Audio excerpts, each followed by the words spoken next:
Today's Keycap Profiles takes us in a slightly different direction with the glorious KeyCapsule program, a sort of hype beast line of keycaps with limited production counts of 1,000 units and custom designs that allegedly won't be made again once they sell out. Glorious sent over our set of GPBT Sketch for us to make content with today, and while I do get to keep the set, no money changed hands, and no one has been privy to this content before upload. The overall construction is actually pretty good, being die sub and reverse die sub PBT construction in cherry profile. This enables designs like the one Sketch is using, with side printed legends that appear as though they were scribbled on by hand in white.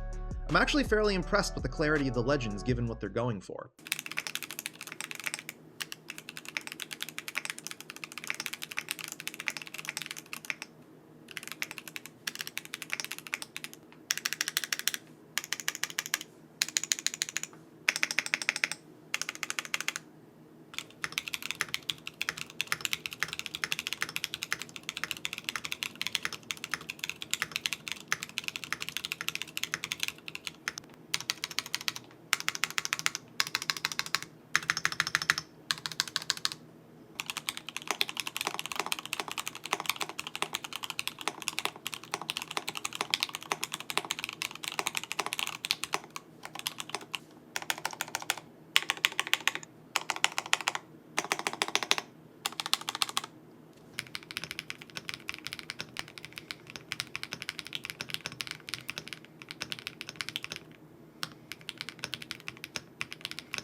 As for whether or not you like the design, like so many things in this hobby, it's a matter of personal preference.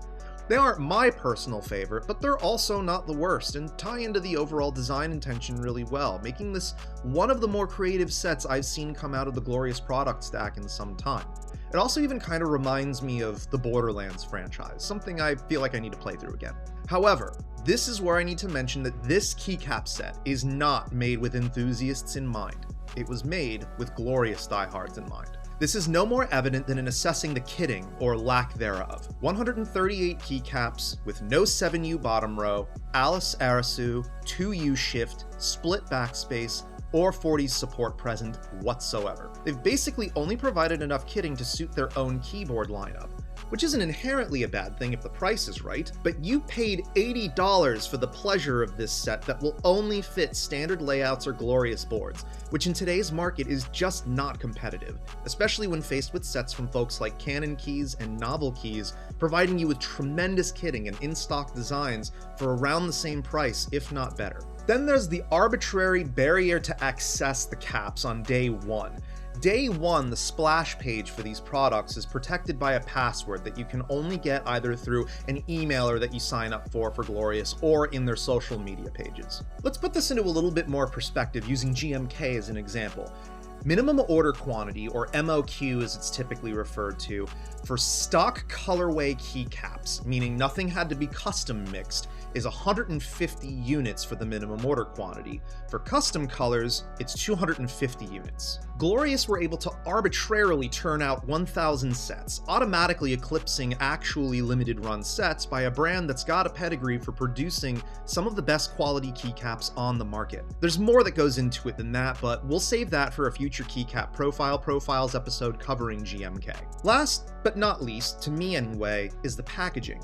This was sent to me in a Glorious Reviewer's Kit, which means someone in Glorious thought it was acceptable to ship a limited edition numbered keycap set to someone looking like it's been sat on. But let's sail right on past that. This isn't my favorite design ever, though I suppose the hand-sketched peripherals throughout the box are sort of fitting, if not a bit standard issue in mood. Given that this is a limited run, numbered set, I'd like to have seen this be a bit more cohesive overall with its design language, but it did get the caps here in one piece, so if that's all you're really concerned about, there's that. All of this put together tells me a story of keycaps that just really want to guarantee the sale by really driving home the limited production nature of these sets.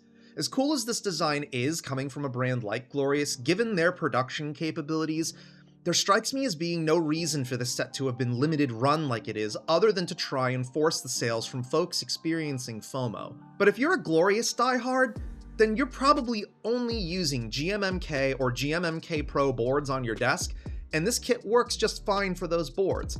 And you were going to buy these anyway, regardless of what I or any other content creator told you.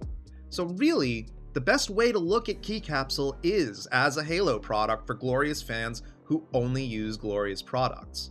But to really assess things much deeper, I would need access to the kind of technical and sales data that, frankly, as a content creator, I'm never going to be privy to. But given the typical nature of the Glorious product stack versus what we're seeing here today and what we do know, I'm not really vibing with the motivations and intentions behind the set, and even considering that this is a Halo product specifically for Glorious Diehards, even in that context, it's honestly still kind of a tough sell. Their most recent set in this line, GPBT Brew, is at least better priced and has a few more keycaps, but overall the kitting is still not great, and the design is basically Norse and solarized mashed together with subjectively worse legends.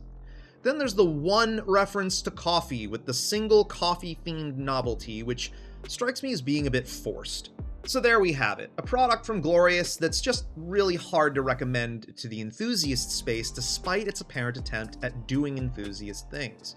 If they want to make this set genuinely appealing and provide their fanbase genuine value, they really need to work on more consistent and well fleshed out kitting and pricing. They also need to drop this password access garbage on day one. The sets will either sell out or they won't, and if you lack the backend to handle that many orders all at once, maybe that's the reason to not pull this. Last, the packaging could stand a bit of work on the presentation front.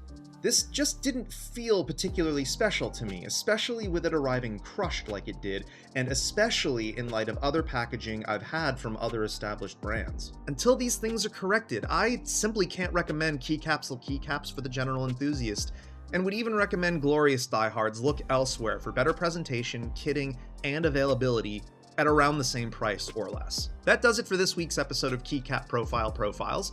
Be sure to toss us a like if you liked what you saw, and check out the links in the description for everything seen in today's video, as well as links to our socials and the Discord. If you're looking for other Keycap-centric content, here's some other videos for you to check out. Thanks for watching, take care of yourselves and one another, and we'll see you in the next video.